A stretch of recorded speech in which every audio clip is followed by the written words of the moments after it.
Hello बच्चों, नमस्कार। निर्माण अकेडमी के यूट्यूब चैनल में आप सभी का स्वागत है। और हमारी इस चैनल पर जीएस की क्लासें चल रही हैं। और जीएस की क्लास में आज हमारा जो टर्म है इतिहास का। कल भी हमने इतिहास देखा था, तो आज भी हमारा इतिहास। और इतिहास में हम देख रहे हैं प्राचीन भारत का इतिहास। और प्राचीन भारत के इतिहास में हमने जो शुरुआत की है वो हम जैन धर्म देख रहे हैं। जैन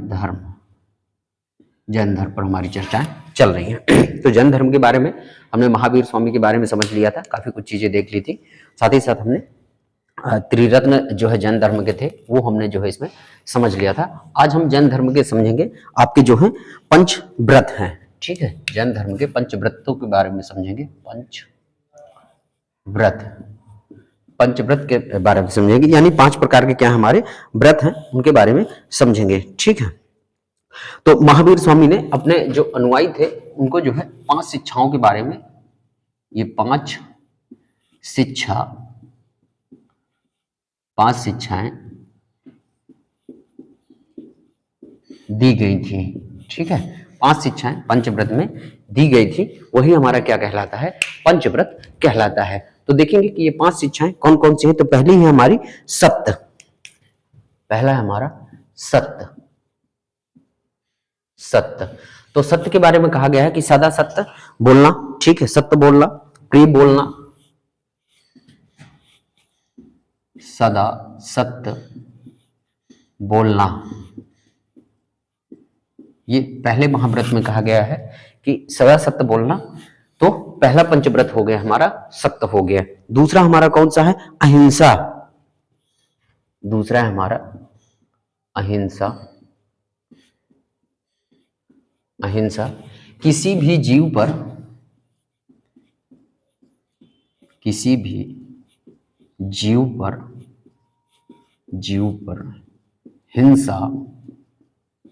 हिंसा ना करना।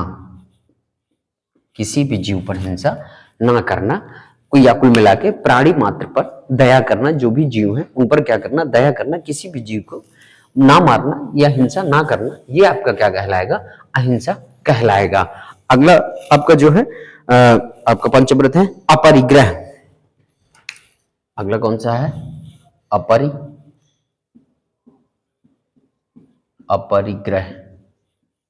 अपरिग्रह में क्या होगा आपका कि धन का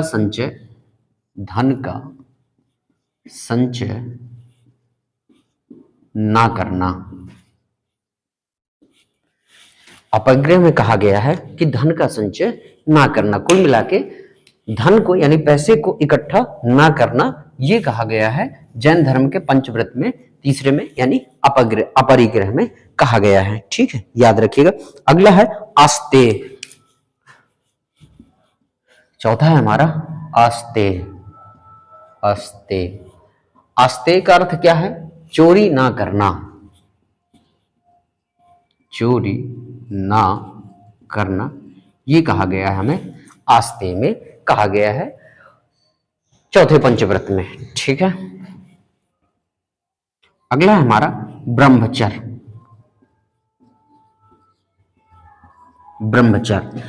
पांचवें पंचव्रत जो हमारा है वो हमारा क्या है, पंचव्रत में ब्रह्मचर्य है, यानी संयम पूर्ण जीवन जीना।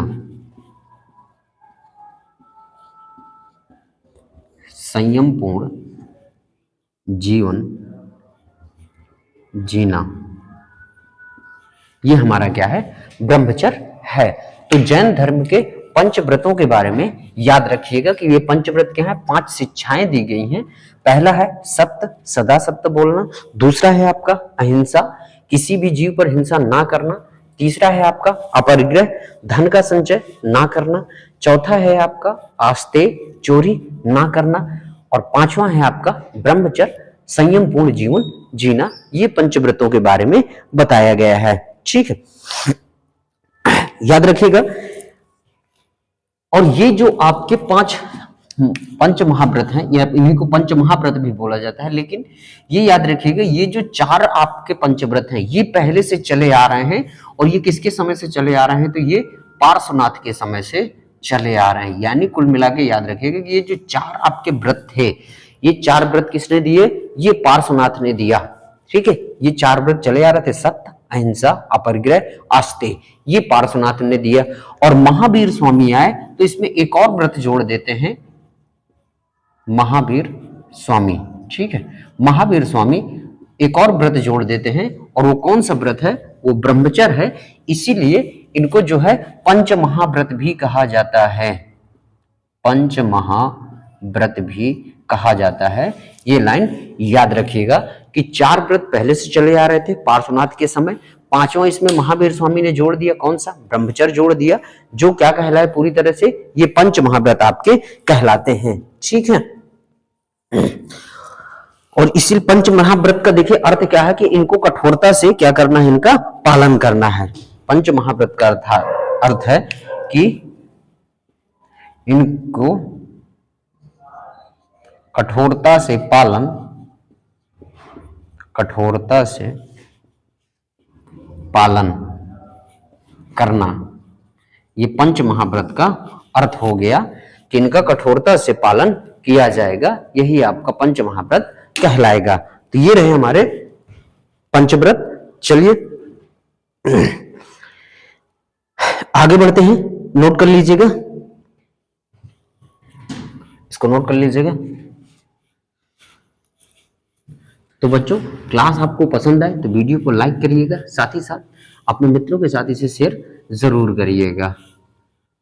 और जो बच्चे चैनल में नए हों तो चैनल को सब्सक्राइब कर लीजिएगा और बेल आइकन ऑन कर दीजिएगा, ताकि क्लासों का नोटिफिकेशन आपको मिलता रहे। और मैं आपको कहना चाह रहा हूं कि आप देखिए रिवीजन करिएगा, क्योंकि देखिए जीएस एक ऐसा टॉपिक है, अगर आप रिवीजन नहीं करेंगे तो चीजें आपकी क्या हो जाएंगी? भूल जाएंगे। तो आपको क्या करना है? रिवीजन करना है। बार बार कह रहा हूं कि आप इसे रिवीजन करिएगा। ठीक है, आगे बढ़ते हैं, एक और खास पॉइंट देख लेते हैं। जैन धर्म में एक हमारी पद्धति है, ठीक है, उसे हम कहते हैं सल्लेखना पद्धति। सल्लेखना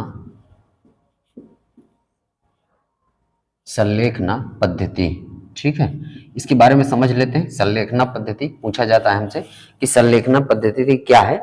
तो सल्लेखना पद्धति में देखिए क्या है, निर्वाण की प्राप्ति करना, कुल मिला के यहाँ पर कि सल्लेखना पद्धति के तहत जो जैन भिक्षु होते हैं वो क्या करते हैं? भोजन पानी त्याग कर देते हैं, और भोजन पानी त्याग करने के बाद भोजन पानी का त्याग करके जीवन समाप्त करना, जीवन समाप्त करना। ठीक है, याद रखिएगा कि सल्लेखना पद्धति क्या कहलाती है कि जैन भिक्षु भोजन पानी का त्याग करके जीवन लीला अपनी समाप्त करते हैं, उसी को हम क्या कहते हैं? आपकी सल्लेखना पद्धति कहा जाता है। ठीक है, ये याद रखिएगा। आइए आगे बात करते हैं। अब देखते हैं जैन धर्म में हम क्या करते हैं? विभाजन करेंगे। ठीक है, जैन धर्म क्या होता है? जैन संघ में विभाजन पड़ता है, और ये विभाजन कैसे होता है? तो देखिए चंद्रगुप्त मौर्य के समय, मौर्य काल में आपका देखेंगे, मौर्य काल में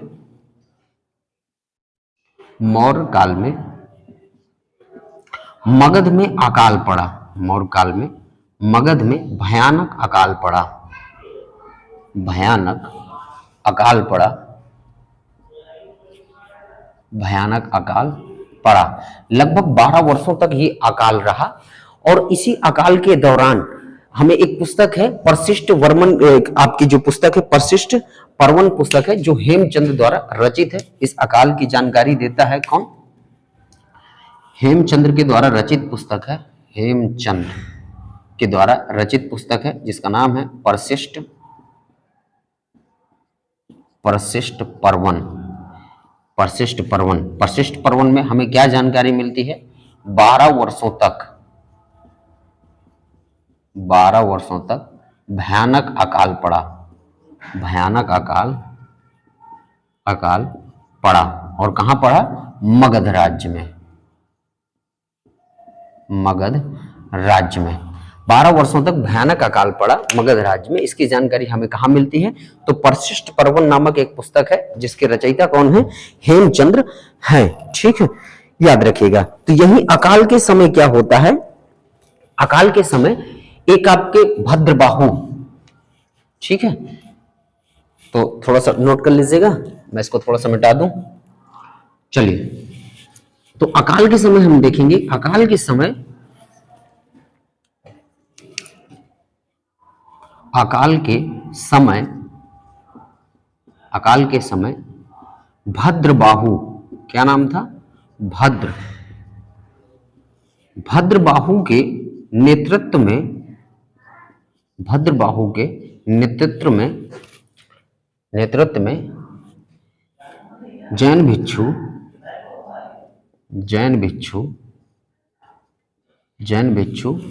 कहां चले जाते हैं, तो श्रवण बेलगोला,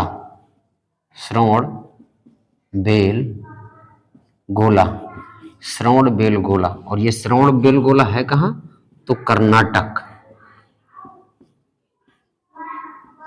चले जाते हैं, ठीक है। याद रखिएगा, भद्रबाहु के नेतृत्व में जैन भिक्षु कहां चले जाते हैं, श्रवण बेलगोला कर्नाटक चले जाते हैं। इन जैन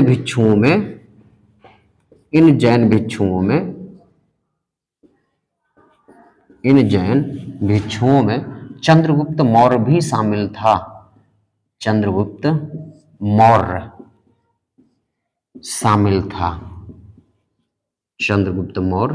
शामिल था।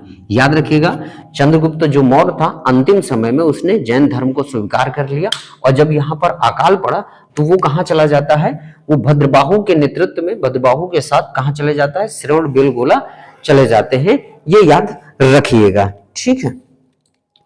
और जो आपका क्या होता है, एक दल यही रुक जाता है, मगध में ही रुक जाता है, ठीक है।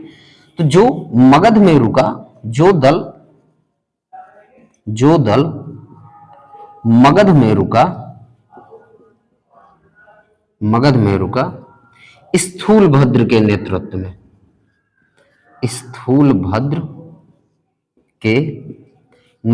में,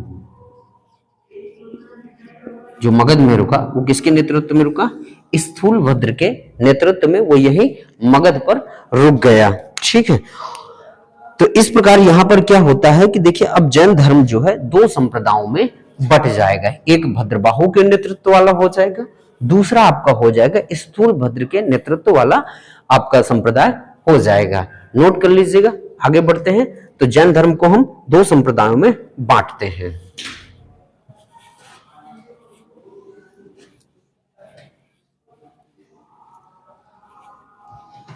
तो मेरे साथ नोट भी करते चलिएगा, साथ ही साथ अगर आप नोट करेंगे ना तो आपको बहुत अच्छे से याद होगा। क्यों? क्योंकि जब आप नोट करते हैं तो आपका दिमाग भी चलता है, आंखें भी चलती हैं, हाथ भी चलते हैं, तो बहुत सारी शारीरिक क्रियाएं होती हैं, तो उसमें फिर आपको बहुत अच्छे समझ में आता है। और मैं बार बार कह रहा हूं कि अगर आप इसका रिवीजन करेंगे तो आप देखिए, हम कहीं से भी नहीं छोड़ रहे हैं, सभी महत्वपूर्ण टॉपिकों को इसमें शामिल कर रहे हैं, महत्वपूर्ण बातों को हम इसमें शामिल कर रहे हैं, जो एग्जाम के लिए बहुत ही लाभदायक है। और अगर आप इसका बार बार रिवीजन करेंगे तो आपको एग्जाम में जीएस में दिक्कत नहीं होने वाली है। तो आप इसे रेगुलर फॉलो करिए, कंटिन्यूअस इसकी नोट बनाइए, कंटिन्यूअस पढ़ाई करिए और डेली क्लास देखिए, और आप रिवीजन भी करते चलिएगा साथ ही साथ। चलिए आगे बढ़ते हैं। तो अब हम देखेंगे जैन धर्म के दो संप्रदायों में हम इनको बांटेंगे, ठीक है, कि जैन धर्म दो संप्रदायों में बट गया, दो संप्रदायों में बट गया, ठीक है, दो संप्रदायों में बट गया। अब यहां से क्या होता है कि जैन धर्म हमारा दो संप्रदायों में बट जाता है, और पहला कौन है हमारा, तो पहला हमारा श्वेतांबर। क्या नाम है? श्वेतांबर। हम दोनों संप्रदायों को देखेंगे, पहले देख लेते हैं हम किसको, श्वेतांबर को देख लेते हैं। फिर हमारा जो दूसरा है वो हमारा कौन सा है, दिगंबर है, तो हम दिगंबर संप्रदाय को भी देख लेंगे। तो श्वेतांबर, ठीक है, श्वेतांबर के बारे में जानेंगे कि इसके प्रणेता या कह सकते हैं नेतृत्व, तो इसके प्रणेता स्थूलभद्र थे। याद रखिएगा, बिल्कुल पूछा जाएगा आपसे कि श्वेतांबर के प्रणेता कौन थे, यानी श्वेतांबर के नेतृत्वकर्ता कौन थे? तो इसके प्रणेता की जगह प्रवर्तक अगर आप लिखेंगे तो बहुत अच्छा रहेगा, प्रवर्तक हम लिख सकते हैं। इसके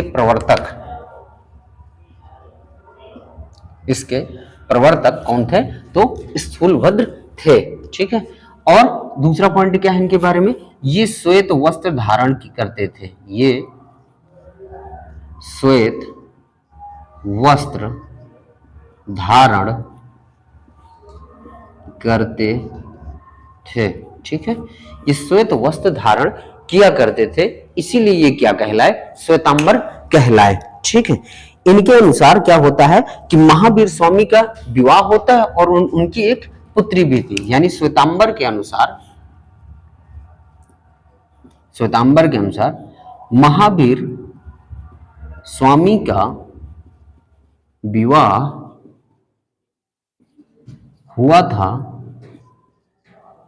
तथा इनकी एक पुत्री भी थी। इनकी एक पुत्री भी थी। ऐसा कौन मानते हैं? श्वेतांबर मानते हैं कि महावीर स्वामी का विवाह हुआ था और इनकी एक पुत्री भी थी। ठीक है। और इनके अनुसार 19वें तीर्थकर जो मल्लीनाथ थे वो कौन थे? स्त्री थे, ये मानते हैं। यानी इनके अनुसार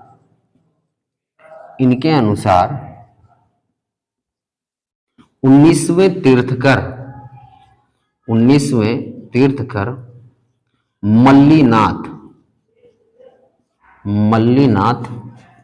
मल्लीनाथ स्त्री थे। यानी श्वेतांबर के अनुसार जो 19वें तीर्थकर हैं, हमने देखा कि जैन धर्म में कुल कितने तीर्थकर हैं? तो 24 तीर्थकर हैं। तो जो 19वें नंबर वाले तीर्थकर हैं जिनका नाम क्या है? मल्लीनाथ है, वो क्या थे? स्त्री थे। ठीक है। और अंतिम पॉइंट है इनकी, ये कह रहे हैं यानी इनके अनुसार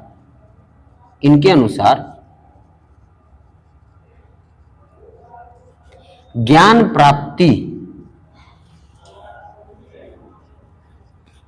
प्राप्ति करने के लिए भोजन आवश्यक है।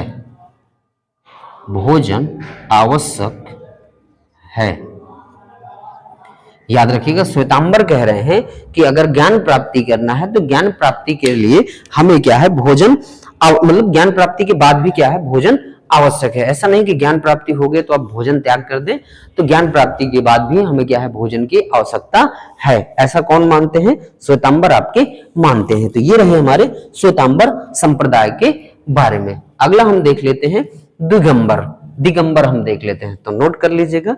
दूसरा संप्रदाय हम देखते हैं जो है हमारा दिगंबर है। ठीक है।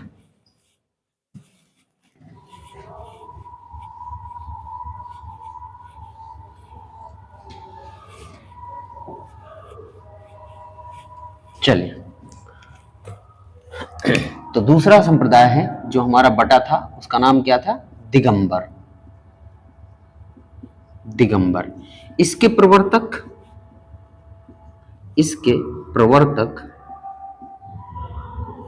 भद्रबाहु थे। ठीक है। याद रखिएगा कि दिगंबर के प्रवर्तक कौन हो जाएंगे? भद्रबाहु हो जाएंगे। श्वेतांबर के प्रवर्तक कौन थे? तो स्थूलभद्र थे। ये निर्वस्त्र रहते थे। ये निर्वस्त्र रहते थे, यानी बिना कपड़ों के रहते थे। ये चारों दिशाओं को ही अपना वस्त्र मानते थे। चारों दिशाओं को ही अपना वस्त्र मानते थे। ठीक है। याद रखिएगा कि जो दिगंबर संप्रदाय के लोग हैं ये बिना कपड़ों के रहते थे, यानी बिना वस्त्र के रहते थे। क्यों? क्योंकि ये दिशाओं को ही, जो 4 दिशाएं हैं, इन्हीं को अपना वस्त्र मानते थे। ठीक है। इनके अनुसार महावीर स्वामी अविवाहित थे। ठीक है। इनके अनुसार महावीर स्वामी अविवाहित थे। याद रखिएगा कि इनके अनुसार जो महावीर स्वामी थे वो क्या थे, अविवाहित थे, यानी महावीर स्वामी का विवाह नहीं हुआ था। ठीक है, अगला पॉइंट देखेंगे तो फिर इनके अनुसार जो मल्लीनाथ थे वो कौन थे, पुरुष थे। ठीक है, इनके अनुसार मल्लीनाथ जो 19वें तीर्थकर थे, मल्लीनाथ वो क्या थे, पुरुष थे। मल्लीनाथ पुरुष थे। तो याद रखिएगा दिगंबर संप्रदाय के लोगों के, दिगंबर संप्रदाय के जो प्रवर्तक थे यानी दिगंबर संप्रदाय के लोगों का मानना था कि जो मल्लीनाथ थे वो क्या थे, पुरुष थे। ठीक है, और इनका जो अंतिम कथन है, कहना है कि इनके अनुसार, यानी अगर इनके अनुसार करेंगे तो ज्ञान प्राप्ति के बाद भी, ज्ञान प्राप्ति के बाद भोजन आवश्यक नहीं है, भोजन आवश्यक नहीं है। दिगंबर संप्रदाय के लोगों का मानना है कि ज्ञान प्राप्ति के बाद भोजन की कोई आवश्यकता नहीं होती है। ये जो है याद रखिएगा। ठीक है, दिगंबर संप्रदाय के लोगों ने क्या कहा, सबसे पहले देखें दिगंबर के कि इसके प्रवर्तक कौन थे, भद्रबाहु थे। दूसरा, ये निर्वस्त्र रहते थे। क्यों, ये चारों दिशाओं को ही अपना क्या मानते थे, वस्त्र मानते थे। इनके अनुसार महावीर स्वामी अविवाहित थे। इनके अनुसार मल्लीनाथ पुरुष थे और इनके अनुसार ज्ञान प्राप्ति के बाद भोजन आवश्यक नहीं है। नोट कर लीजिएगा, आगे बढ़ते हैं।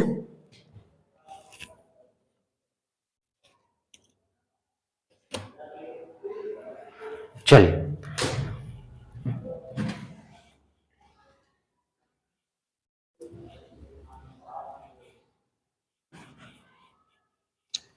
तो बच्चों क्लास आपको अच्छी लगे तो वीडियो को लाइक करिएगा, साथ ही साथ अपने मित्रों के साथ इसे शेयर जरूर करिएगा।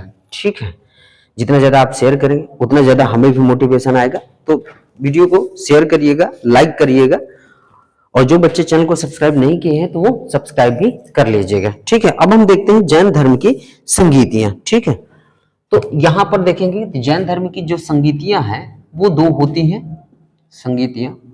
ठीक है, दो होती हैं। प्रथम जैन संगीति, प्रथम जैन संगीति, प्रथम जैन संगीति।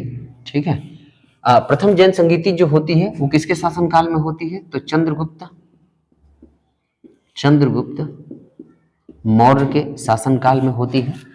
और इसके जो प्रवर्तक थे यानी अध्यक्ष थे, ठीक है, अध्यक्ष कौन थे, तो स्थूल भद्र इसके अध्यक्ष होते हैं। ठीक है, याद रखिएगा कि प्रथम जो जैन संगीति थी वो चंद्रगुप्त मौर्य के शासनकाल में हुई थी, और इसके जो अध्यक्ष थे वो कौन थे, स्थूलभद्र थे। और कहाँ हुई थी, तो ये हुई थी पाटलिपुत्र में। कहाँ हुई थी, पाटलिपुत्र। ये पहली याद रखिएगा, क्यों, क्योंकि चंद्रगुप्त मौर्य के शासनकाल में हुई थी। और कहाँ होती है, तो पाटलिपुत्र में होती है। और इसके प्रवर्तक कौन थे, स्थूलभद्र यानी अध्यक्ष थे। जो द्वितीय जैन संगीति है आपकी, द्वितीय जैन संगीति, ठीक है, द्वितीय जैन संगीति आपकी कहाँ होती है, तो वैशाली में होती है। कहाँ होती है, वैशाली में होती है। इसके बारे में याद रखेंगे। यहाँ पे शासन यानी राजा शासक का नाम नहीं मिलता है, ना ही अध्यक्ष का नाम मिलता है। तो बस याद रखिएगा कि द्वितीय जो आपकी जैन संगीति होती है वो कहाँ होती है, वैशाली में होती है। प्रथम जैन संगीति पाटलिपुत्र में होती है। किसके शासनकाल में, चंद्रगुप्त मौर्य के शासनकाल में। और इसके अध्यक्ष कौन थे, तो ये अध्यक्ष थे स्थूलभद्र, इसके अध्यक्ष होते थे। तो ये याद रखिएगा, नोट कर लीजिएगा। आइए कुछ हम तीर्थकरों के नाम और उनके प्रतीक चिन्हों के बारे में समझ लेते हैं, और जैन धर्म के अंतिम पॉइंटों के बारे में अब हम बात करने जा रहे हैं। ठीक है, तो अंतिम पॉइंटों के बारे में हम जैन धर्म के बारे में बात करने जा रहे हैं, पर सबसे पहले हम क्या देख लेते हैं, उनके तीर्थकर और प्रतीक चिन्ह। कुछ महत्वपूर्ण देखेंगे, सभी तीर्थकरों के नहीं, जो हमारे लिए महत्वपूर्ण है हम उन्हीं के यानी देखेंगे। आइए, तो अब जो है आपके एक तरफ तीर्थकर लिखिएगा और एक तरफ आप क्या लिखिएगा, प्रतीक चिन्ह। तीर्थकर, एक तरफ तीर्थकर हो जाएगा और एक तरफ क्या हो जाएगा आपका, प्रतीक चिन्ह। प्रतीक चिन्ह, ठीक है। जैसे पहले तीर्थकर हैं आपके, तो पहले तीर्थकर कौन है आपके? ऋषभदेव। ऋषभदेव, इन्हीं का नाम क्या मिलता है? आदिनाथ। क्या नाम मिलता है? आदिनाथ। ठीक है। और इनका प्रतीक चिन्ह क्या हो जाएगा? तो इनका प्रतीक चिन्ह हो जाएगा वृषभ। क्या हो जाएगा? वृषभ। वृषभ, वृषभ मतलब क्या? बैल। बैल। तो ऋषभदेव या आदिनाथ है, इनका प्रतीक चिन्ह क्या हो जाएगा? वृषभ या बैल हो जाएगा। ठीक है। दूसरे जो आपके कहने का मतलब तीर्थकर हैं, दूसरे अजीतनाथ। ये पहले हैं, दूसरे हैं, दूसरे अजीतनाथ। अजीतनाथ। ठीक है। इनका प्रतीक चिन्ह गज। गज को यानी हम क्या कहते हैं? हाथी। गज मतलब हाथी। तो अजीतनाथ का प्रतीक चिन्ह क्या है? हाथी है, यानी गज है। ठीक है। अगले हैं आपके, अब देखिए हम एक तरफ से नहीं देखने वाले, परेशान मत होइएगा। ठीक है, कि एक तरफ से देखें। तो अब हम देखते हैं, एक है आपके 19वें नंबर के जिसका जिक्र हुआ है मल्लीनाथ। 19वें नंबर के हम देख लेते हैं, 19वां नंबर का। ठीक है, कौन है? मल्लीनाथ, जिनका जो है हमें संप्रदायों में यानी श्वेतांबर क्या मानते थे? इनको स्त्री मानते थे। दिगंबर क्या मानते थे? इनको पुरुष मानते थे। तो मल्लीनाथ, और मल्लीनाथ का प्रतीक चिन्ह क्या है? कलश। मल्लीनाथ का प्रतीक चिन्ह क्या है? कलश। ठीक है। अगले हम देख लेते हैं 19वें के बाद, अब हम देख लेते हैं आपका 21 नंबर का नेमिनाथ। 21 नंबर के हैं नेमिनाथ, और नेमिनाथ का प्रतीक चिन्ह क्या है? नीला कमल। नीला कमल, ये आपका नेमिनाथ का प्रतीक चिन्ह हो गया। ठीक है। अगले हैं हमारे 22वें नंबर के अरिष्टि नेमि। अरिष्टि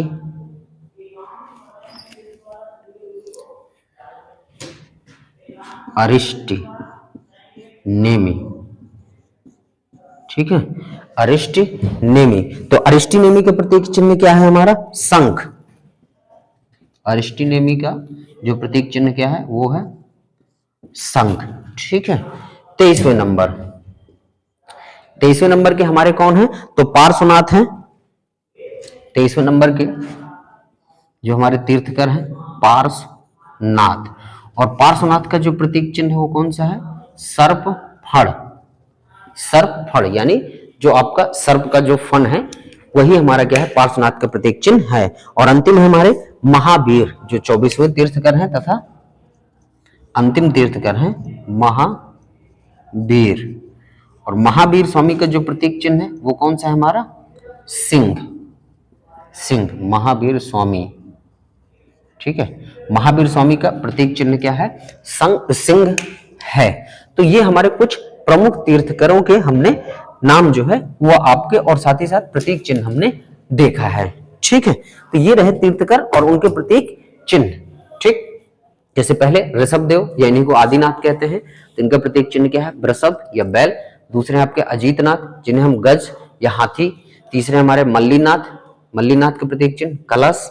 नेमिनाथ का नीला कमल। अरिष्टि नेमि का शंख। पार्श्वनाथ का हमारा क्या है? आपका सर्पफण। और महावीर स्वामी का क्या है? सिंह है। तो नोट कर लीजिएगा, ये बहुत काम की चीज है। और एक और स्टार बना के एक पॉइंट लिख लीजिएगा कि जैन साहित्यों को, यहां से हम जैन धर्म खत्म कर रहे हैं, अब हम अगली क्लास में बौद्ध धर्म की शुरुआत करेंगे। तो याद रखिए कि जैन साहित्यों को स्टार बना के नीचे एक पॉइंट लिख लीजिएगा कि जैन साहित्यों को आगम कहा जाता है। जैन साहित्यों को आगम, जैन साहित्यों को आगम कहा जाता है। क्या कहा जाता है? आगम कहा जाता है। ये स्टार बना के एक पॉइंट लिख लीजिएगा कि जैन साहित्यों को क्या कहते हैं? आगम कहा जाता है। ठीक है। तो ये रहा हमारा जैन धर्म। जैन धर्म के बारे में हमने डिटेल जानकारी की, महावीर स्वामी के बारे में जाना, त्रिरत्नों के बारे में जाना, पंचव्रतों के बारे में जाना, और साथ ही साथ हमने जो है तीर्थकर और प्रतीक चिन्हों के बारे में भी हमने जाना है। तो यहां से याद रखिएगा चीजें पढ़ते चलिएगा। और जैन धर्म का हमने विभाजन भी किया संप्रदायों में, 2 संप्रदायों में, श्वेतांबर और दिगंबर संप्रदायों में। वो हमने देख लिया कि श्वेतांबर के प्रवर्तक स्थूलभद्र, दिगंबर के प्रवर्तक भद्रबाहु। श्वेतांबर श्वेत वस्त्र धारण करते थे, दिगंबर कोई वस्त्र नहीं धारण करते थे। क्यों? क्योंकि वो चारों दिशाओं को ही अपनी यानी वस्त्र समझते थे। तो जैन धर्म हमारा यहाँ से समाप्त होता है बच्चों। अगली क्लास में हम बौद्ध धर्म शुरू करेंगे। बच्चों क्लास आपको पसंद आए वीडियो को लाइक करिएगा, साथ ही साथ जितना ज़्यादा हो सके इसे शेयर करिएगा, क्योंकि आप जितना लाइक करेंगे, जितना ज़्यादा आप शेयर करेंगे, उतना ज़्यादा हमें भी मोटिवेशन आएगा। तो हम जो है इसी तरह आपके लिए क्लासें लेके आते रहेंगे। तो पढ़ते चलिएगा, रिवीजन करते चलिएगा। रिवीजन बहुत ज़रूरी है, नहीं तो चीज़ें भूलने लगती हैं। तो मैं डेली कहता हूँ कि बार बार आप क्या करिए, रिवीजन करिए। थोड़ा धैर्य के साथ, संयम के साथ और ईमानदारी के साथ पढ़ाई करते चलिए, सफलता आपके कदम जरूर चूमेगी। मिलते हैं आपसे अब कल के वीडियो। कल देखिए संडे है और संडे क्लास में हमने शुरू किया था, पिछले संडे नहीं क्लास हो पाई थी, लेकिन इससे पहले हमने विटामिन शुरू किया था। तो कल हमारी बायो की क्लास रहेगी और विटामिन का दूसरा पार्ट आने वाला है, जो हम दूसरा पार्ट विटामिन के लेंगे। तो कल की क्लास, संडे की क्लास में आपको विटामिन मिलेगा। तो मिलते हैं आपसे कल, तब तक के लिए धन्यवाद। जय हिंद, वंदे मातरम।